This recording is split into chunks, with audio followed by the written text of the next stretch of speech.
Hello dear parents and students of class 7, कैसे हैं आप सब लोग। I hope you all are fine. Exams आने वाले हैं, PT2 एग्जाम्स की तैयारी में हम सब लग गए हैं और मैं भी लग गया हूं आपके साथ आपकी तैयारी में। तो आज मैं आपके लिए लाया हूं subject science class 7 PT2 exams जो कि दिसंबर में आने वाला है। चलिए स्टार्ट करते हैं। सबसे पहले सेक्शन ए, इसमें आपको मिलेंगे MCQs 1 मार्क के। सबसे पहला क्वेश्चन है द ऐसा यूनिट ऑफ टाइम। टाइम का ऐसा यूनिट क्या होता है? मिनट, सेकंड, आवर या मिली सेकंड।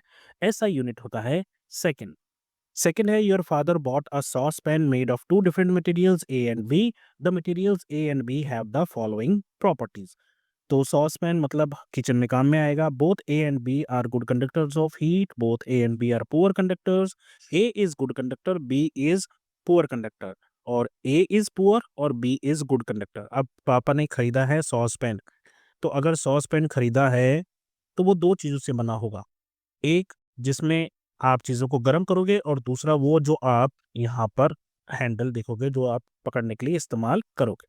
तो ये होगा ए जो है वो गुड कंडक्टर होगा और ये जो है ये बी बैड कंडक्टर होगा क्योंकि ये गर्म नहीं होना चाहिए वरना हमारे हाथ जल जाएंगे। तो यहाँ पर आपका करेक्ट ऑप्शन है C. A is good conductor but B is poor conductor. Third question, what is the role of diaphragm in breathing. जब हम सांस लेते हैं तो डायफ्राम का काम क्या होता है? To filter the air, to produce air, to absorb oxygen या to help in inhalation and exhalation। Breathing क्या होता है? ब्रीदिंग का मतलब ही इनहेलेशन एंड एक्सहेलेशन प्रोसेस इसमें इन्वॉल्व होता है।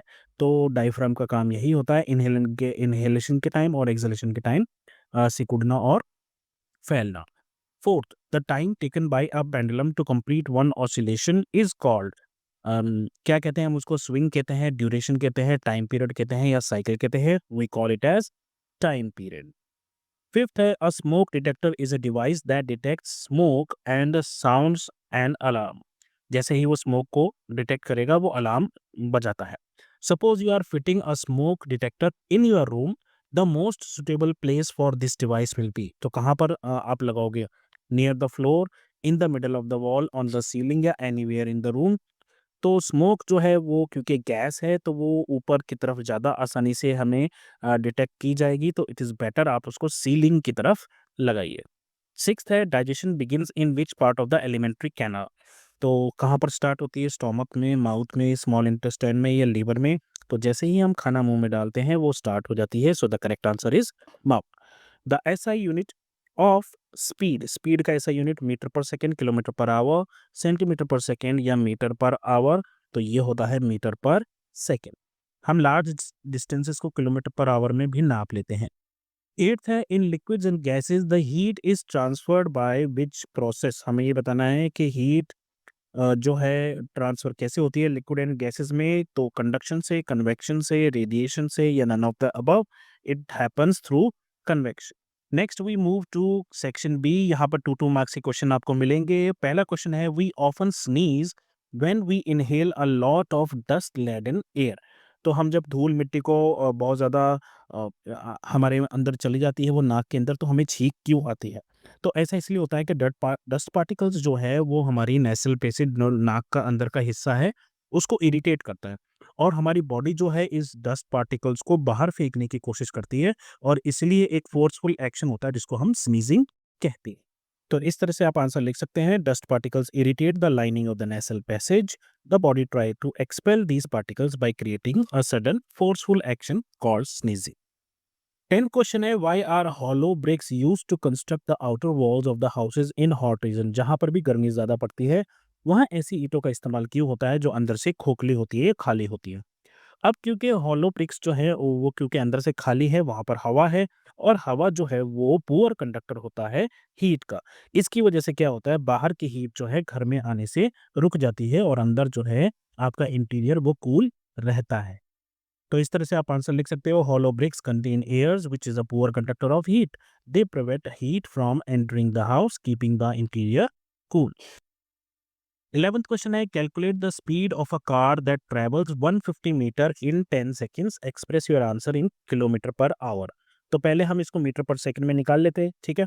तो यहाँ पर हमें क्या निकालना है? Speed. Speed is equals to distance upon time. Speed का फॉर्मूला होता है speed is equals to distance upon time. तो डिस्टेंस आपको गिवन है वो कितना है? डिस्टेंस ये है 150 और आपको टाइम भी दे रखा है, टाइम है 10 सेकंड्स, तो ये कितना आ जाएगा? ये आ जाएगा 15 मीटर पर सेकंड। अब ये आपका आ गया आंसर 15 मीटर पर सेकंड, लेकिन हमें आंसर कितना देना है? किलोमीटर पर आवर में। तो ध्यान दीजिए कि मीटर पर सेकंड को जब आप किलोमीटर पर आवर में करोगे, तो आपका जो भी आंसर आया है, आप उसको 3.6 से मल्टीप्लाई कर दीजिए। तो जब आप इसको 3.6 से मल्टीप्लाई करोगे 15 को, तो 15 थ्री ज़ा 45 और 15 सिक्स ज़ा 9। 45 और 9 हो गए 54 किलोमीटर पर आवर की आपकी स्पीड बन जाएगी। तो किस तरीके से आप आंसर लिख सकते हो? Speed speed distance upon time 15 upon 10, 150 upon 10 हो गया 15 मीटर पर सेकंड। कन्वर्ट कर दिया, इसको मल्टीप्लाई कर दीजिए 3.6 से, आपका आंसर आ गया। अब ये सब क्यों हुआ? अभी ये मैं क्योंकि पेपर आपको समझा रहा हूँ, इसलिए मैं ये डिटेल में नहीं जा सकता। जब हम इस चैप्टर को पढ़ेंगे तो मैं आपको बताऊंगा कि ये 3.6 कहाँ से आया। 12th क्वेश्चन है, which type of motion is more common in daily life, uniform और नॉन यूनिफॉर्म, प्रोवाइड 3 एग्जांपल्स। तो रियल लाइफ में हमें नॉन यूनिफॉर्म देखने को ही मिलता है, यूनिफॉर्म देखने को नहीं मिलता, क्योंकि कई बार हमें रुकना पड़ता है, कई बार ट्रैफिक, कई बार रोड पे कोई आ जाएगा या सामने कोई आ जाता है, तो यूनिफॉर्म मोशन हमें प्रैक्टिकली दिखना बहुत मुश्किल है। इसकी 3 एग्जांपल है, जैसे कि ट्रैफिक में कार चल रही है तो वो रुक रुक के चलेगी, कभी तेज कभी स्लो, या फिर कोई क्राउडेड बाजार है उसमें अंदर कोई इंसान चल रहा है तो वहां पर भी आपको नॉन यूनिफॉर्म दिखेगा। और अगर कोई साइकिलिस्ट है जो चला रहा है साइकिल अनइवन पाथ पे, ऊबड़ खाबड़ रास्ते पे, तो वो भी आपको नॉन यूनिफॉर्म मोशन की एग्जाम्पल बताएगा। आंसर लिखते टाइम आप ऐसे लिख सकते हैं, non uniform motion is more common in daily life. Example, car moving in a traffic, a person walking on crowded road, या साइकिलिस्ट जो है वो अनइवन पाथ पे चल रहा है। चलिए आगे बढ़ेंगे हम सेक्शन सी की तरफ। यहाँ पर शॉर्ट आंसर टाइप क्वेश्चंस है जिनका 3 मार्क्स आपको वेटेज मिल रहा है। 13 क्वेश्चन है, explain how large water bodies prevent extreme temperature in areas around them. जो बड़ी बड़े समुद्र वगैरह होते हैं उनके आसपास की जो जगह होती है, सिटीज़ होती हैं, वहाँ पर एकदम से एक्सट्रीम टेम्परेचर क्यों नहीं होता? जैसे कि मुंबई है, मुंबई में टेम्परेचर हर साल जो है नॉर्मल रहता है। कश्मीर में बहुत ज़्यादा ठंड है, राजस्थान में बहुत ज़्यादा गर्मी है, लेकिन मुंबई में दोनों ही टेम्परेचर नहीं होते। तो ऐसा क्यों है? तो हमें पता है कि वाटर जो है वो गर्म होने में भी टाइम लगाता है और ठंडा होने में भी टाइम लगाता है। जब दिन होता है तो वाटर जो है एब्जॉर्ब कर लेता है हीट को, और इसलिए आसपास की जगह ठंडी रहती है। रात को जब वो पानी जो है, लैंड जल्दी ठंडी हो जाती है, तो वो पानी हल्का सा गर्म रहता है, जिसकी वजह से वो अपने आसपास के टेम्परेचर को वार्म रखता है, आसपास की जगह को वार्म रखता है। इसलिए कोस्टल एरिया जो है वो एक्सट्रीम टेम्परेचर्स फॉलो फॉलो नहीं करते, या ये कह लो फेस नहीं करते। इस तरह से आप आंसर लिख सकते हो, water heats up and cools down slowly during the day, water absorbs heat, इसका मतलब है keeping nearby land cool. Night में it releases heat keeping surrounding warm, thus coastal area do not face extreme temperatures. 14th question है, a train travels at a speed of 25 metre per second and covers a distance of 360 kilometre, how much time does it take? तो अब आपको यहाँ पर निकालना है time. Time का formula क्या होता है? Time is equals to distance upon speed. तो टाइम आ गया आपका, हमें टाइम निकालना है, यहाँ पर आ जाएगा आपका डिस्टेंस और डिवाइडेड बाय स्पीड। डिस्टेंस आपका दे रखा है कितना? 360 किलोमीटर दे रखा है, ठीक है। तो हम इसको मीटर में बदल लेंगे क्योंकि यहाँ पर मीटर है।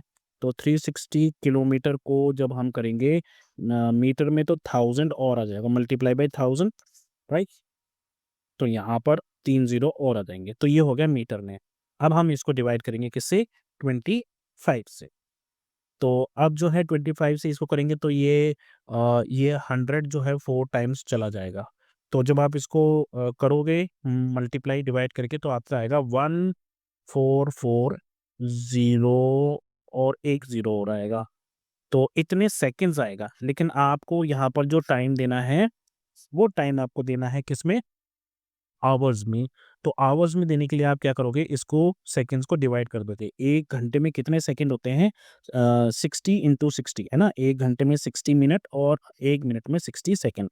तो इसका मतलब है आप इसको किससे डिवाइड करोगे? 60/60, यानी कि 3600 से आप इसको कर दोगे। तो जब आप इसको करोगे, ये 0 और ये 0 कैंसल, ये 0 कैंसल। तो 6 से जब आप इसको डिवाइड करोगे, तो यहाँ पर आ जाएगा 24, और जब इस वाले 6 से डिवाइड करोगे तो यहाँ पर आ जाएगा 4। इसका मतलब है आपका टाइम आ गया 4 आवर्स। इस तरह से आप इसका आंसर लिख सकते हो। पहले हम कन्वर्ट कर लेंगे 360 किलोमीटर को मीटर में, तो यहाँ पर मीटर में आ गया। फिर टाइम क्या होता है, डिस्टेंस अपॉन स्पीड, तो हमने 3,60,000 को 25 से डिवाइड कर दिया और ये सेकंड्स आ गए। इस सेकंड को हमने आवर्स में कन्वर्ट कर लिया। 15th क्वेश्चन है, describe the journey of food through the alimentary canal, human alimentary canal, और इसके साथ एक क्वेश्चन और दिया है, draw and label the human digestive system, mark any 6 parts. तो अब क्योंकि ये सिर्फ 3 मार्क का क्वेश्चन है, हम इसको बहुत ज़्यादा एक्सप्लेन नहीं करेंगे। हम इसको बस बता देंगे कि क्या-क्या होता है। जैसे सबसे पहला हिस्सा जो है वो है माउथ। तो माउथ में क्या होता है, खाने को चबाया जाता है और सलाइवा जो है वो स्टार्च को ब्रेक करता है। दूसरा है ईसोफेगस। ईसोफेगस क्या करती है, वो खाने को जो है नीचे की तरफ धकेलती है। तीसरा है स्टोमक। स्टोमक जो है मिक्स करता है फूड को डाइजेस्टिव जूसेस के साथ, प्रोटीन जो है डाइजेशन में, प्रोटीन की डाइजेशन स्टार्ट हो जाती है। चौथा है स्मॉल इंटेस्टाइन, जो क्या करता है, डाइजेशन को कंप्लीट करता है, न्यूट्रिएंट को एब्जॉर्ब करता है। पांचवा है लार्ज इंटेस्टाइन, जो वाटर को एब्जॉर्ब करता है। और सिक्स्थ है आपका रेक्टम या एनस, जिसमें से वेस्ट रिमूव हो जाता है। तो बस इतना ही हमें एक एक लाइन में, डेढ़ डेढ़ लाइन में इसका आंसर लिखना है। और लेबल डायग्राम जो है ह्यूमन डाइजेस्टिव सिस्टम की, वो आपकी टेक्स्ट बुक में गिवन ही है, मैं दिखाता हूँ आपको। तो इस तरह से पहले फर्स्ट वाले का आंसर देख लीजिए, ये है mouth, chewing plus saliva break starch. Oesophagus जो है वो फूड को मूव करती है पेरिस्टालसिस में। और स्टोमक क्या करता है, मिक्स करता है फूड को डाइजेस्टिव जूस, और डाइजेशन स्टार्ट हो जाती है प्रोटीन की।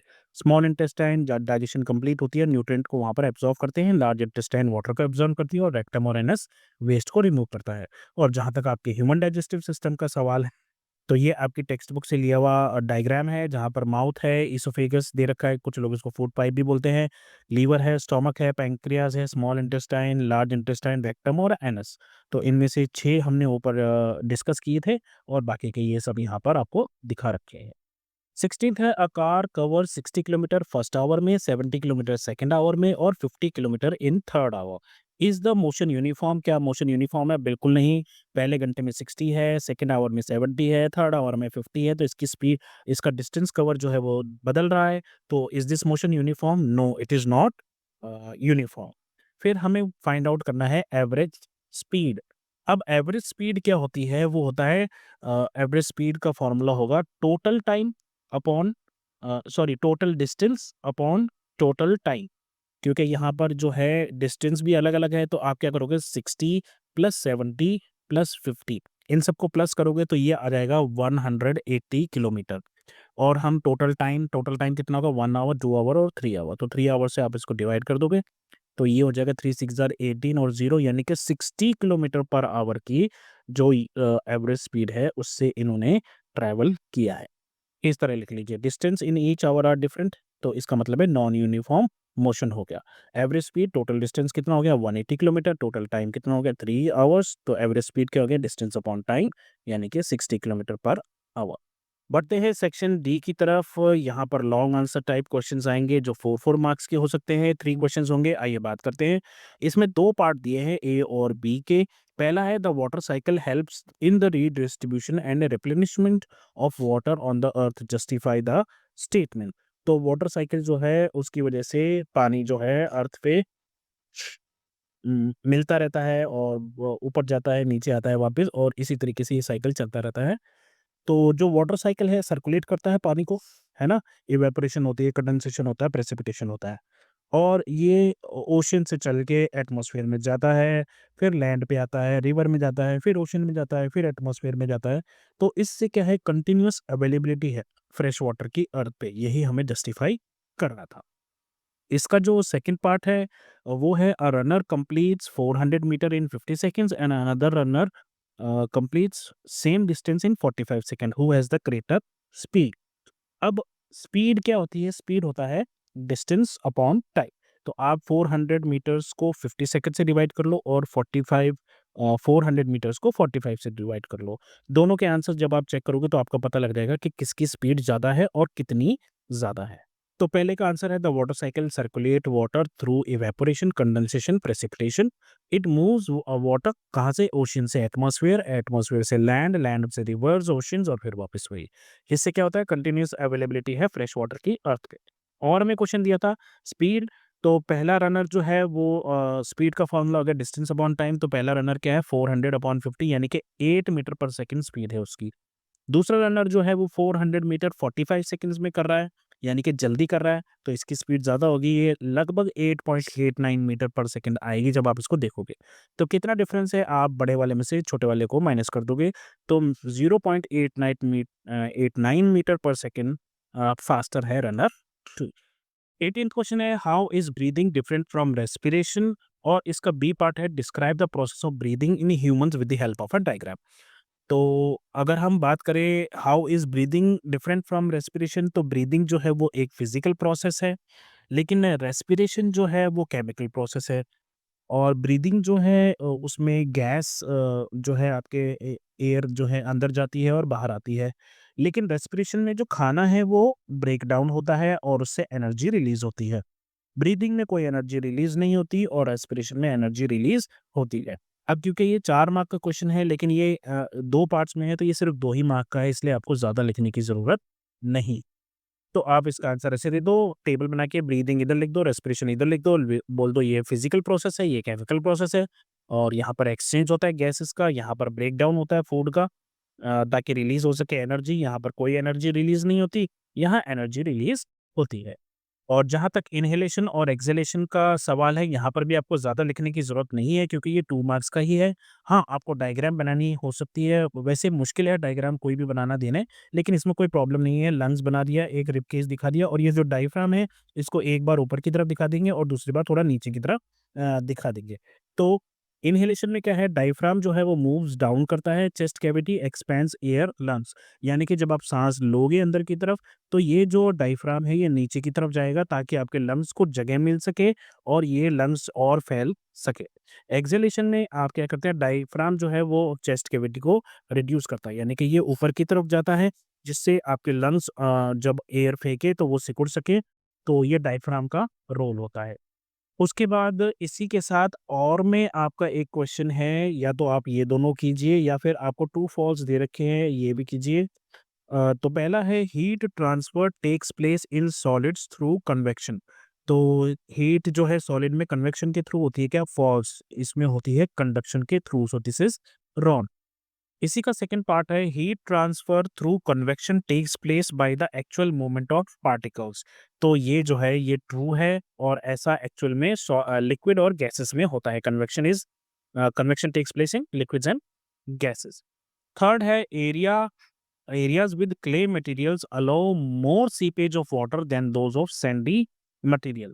तो ऐसा नहीं है, जो सैंडी मटेरियल होता है उसमें स्पोर्स ज़्यादा होते हैं, क्योंकि सैंड के जो पोर्स है वो बड़े-बड़े होते हैं, तो इससे जो है सीपेज ज़्यादा आसानी से हो सकता है। तो दिस इज़ फॉल्स।